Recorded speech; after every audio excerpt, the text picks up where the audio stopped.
तो दोस्तों आईपीओस की बात करेंगे। आजकल आईपीओ में इन्वेस्ट करने से ज्यादा चिंता रहती है कि आईपीओ में अलॉटमेंट होगा कि नहीं, क्योंकि बहुत सारे जो आईपीओस हैं ओवर अलॉटमेंट हो जा रहा है। आजाद इंजीनियरिंग को डिस्कस करेंगे और ये 21 दिसंबर का ही डेटा है, एक दिन और बाकी है। एक्चुअली में आप देखेंगे already retail quota 11.58 times subscribe हो चुका है, ओवरऑल 11.48 टाइम्स ये ओवर सब्सक्राइब हो चुका है और अभी भी एक दिन बाकी है। तो ये वीडियो एक दिन पहले मैं बना रहा हूं, तो फिर भी डिस्कस कर लेते हैं। हम लोग ग्रे मार्केट को डिस्कस करेंगे, एंकर इन्वेस्टर्स, बिजनेस, बहुत सारी चीजों को डिस्कस करेंगे। तो देखिए 20 से 22 दिसंबर 3 दिन आईपीओ रहेगा।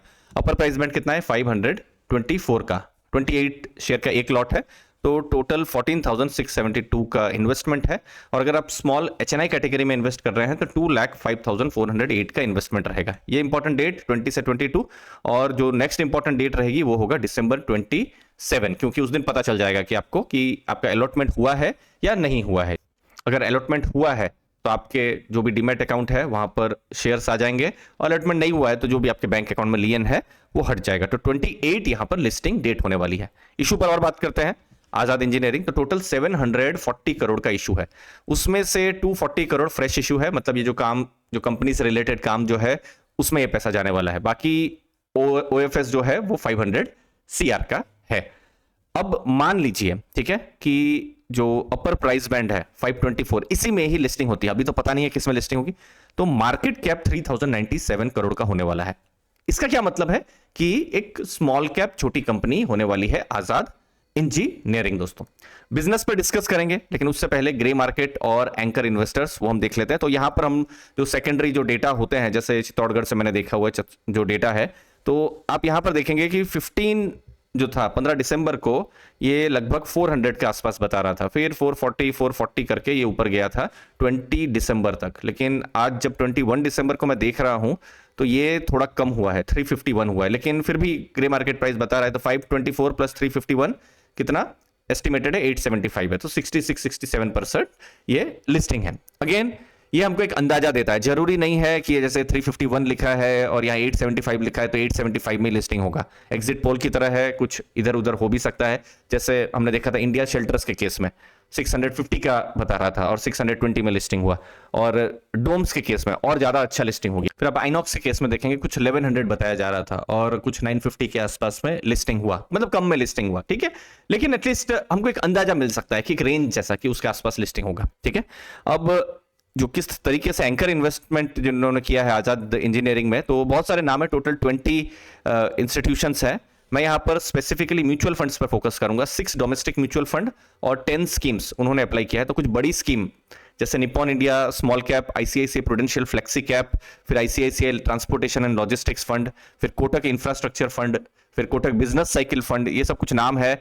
जैसे फिर बंधन इंफ्रास्ट्रक्चर फंड, तो ये सब कुछ प्रोमिनेंट नाम है। उसके साथ में देख लेते हैं कुछ इंटरनेशनल नाम कुछ दिख रहा है या नहीं। कुछ इंश्योरेंस कंपनी जैसे एचडीएफसी लाइफ, मैक्स लाइफ दिख रही है।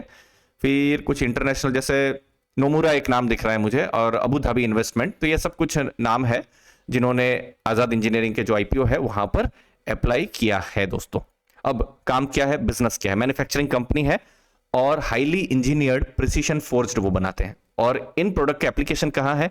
Aircraft, defence, power generation, oil and gas में।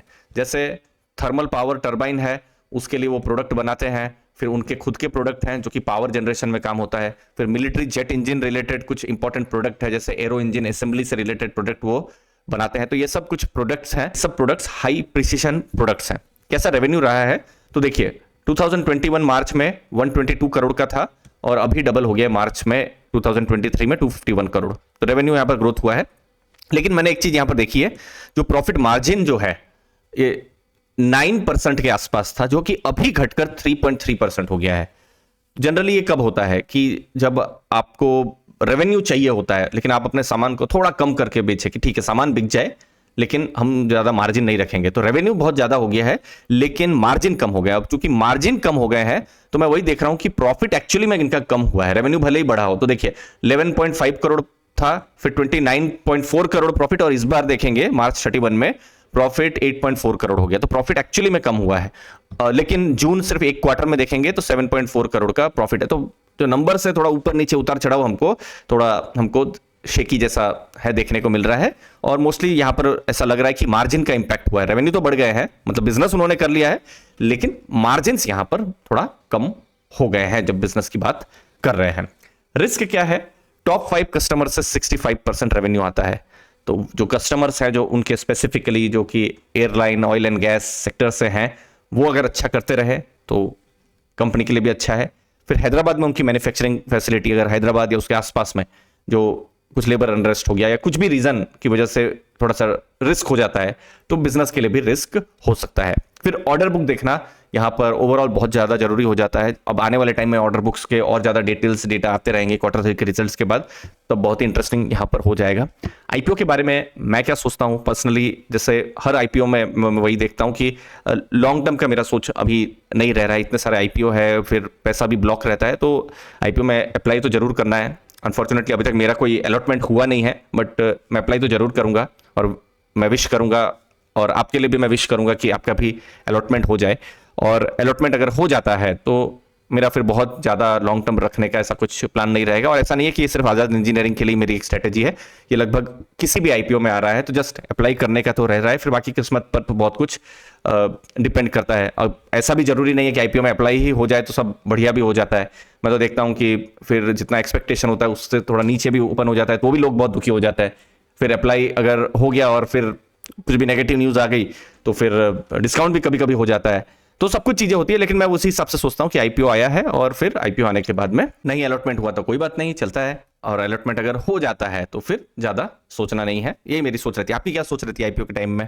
मुझे जरूर बताइएगा कमेंट सेक्शन में। थैंक यू, धन्यवाद।